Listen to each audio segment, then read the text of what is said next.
One.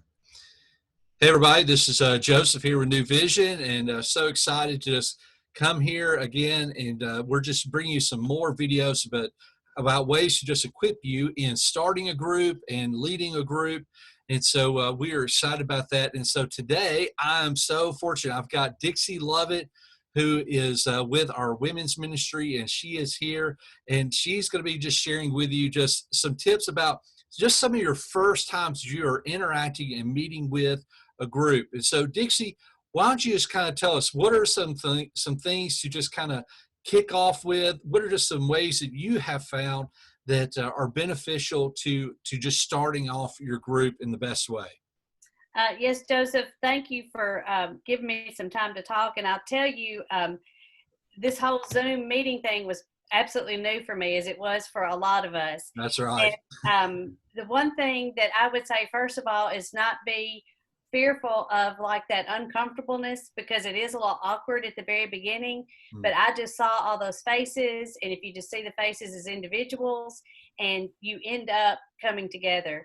Yeah. On the get-go, I would say just welcome people, and then because my group was not a super large group. Yeah. We were able to just kind of take turns telling a little bit about ourselves, where we came from, how we ended up at New Vision or in this Zoom group or whatever. And that kind of gave us a little bit of perspective to connect with each other. Then each week, it just kind of kept growing. It really did. And we're actually a group, and we're friends, and it's just been a really great experience. One of the things in just managing it, if you have a group of any size at all, I would say a good tip is to have someone that almost like co-hosts with you, so that they can like watch the chat. If you're going to use the chat, because that can be distracting if you're trying to moderate. Then if you've got someone else that's watching that. I learned too, because I shared a screen for us to watch a video in this group, and I noticed one time in particular, someone's Wi-Fi kicked them off.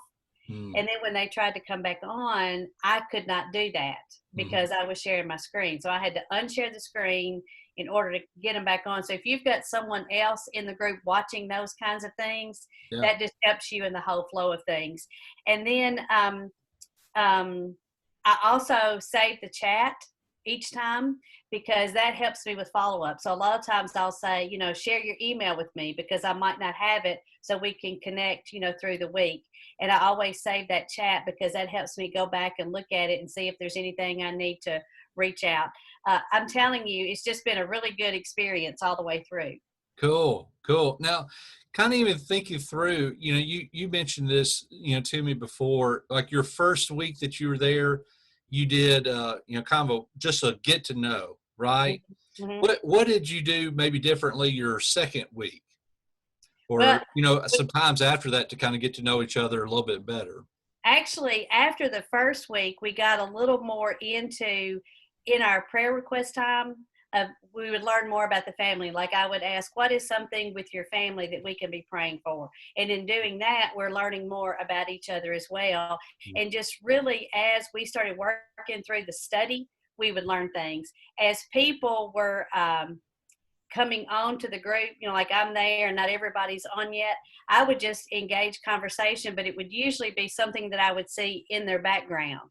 So that would help me engage them. Like, well, one of our people has a pet snake, and so I would always ask about the pet snake.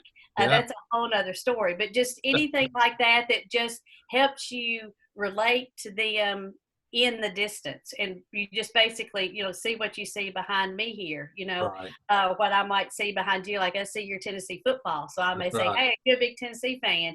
Just anything like that to engage them, to make it more personal.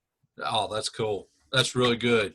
Well, Dixie, you do a great job with it, and I think these are just great tips. I like that, kind of, almost coming into the room with them, right?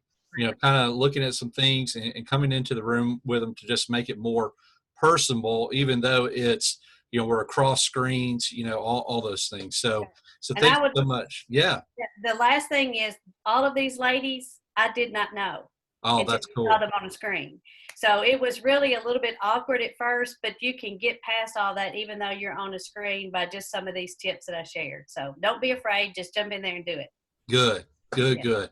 Well, guys, thank you again for just for watching this. Once again, these are just great tips, great ways to just help you just to start your group. And just to know, we're not expecting you to do everything perfect the first time out. We know this is going to be a slow process. You're just getting to know people and you're using screens. Maybe stuff is just brand new in all this, but that is okay.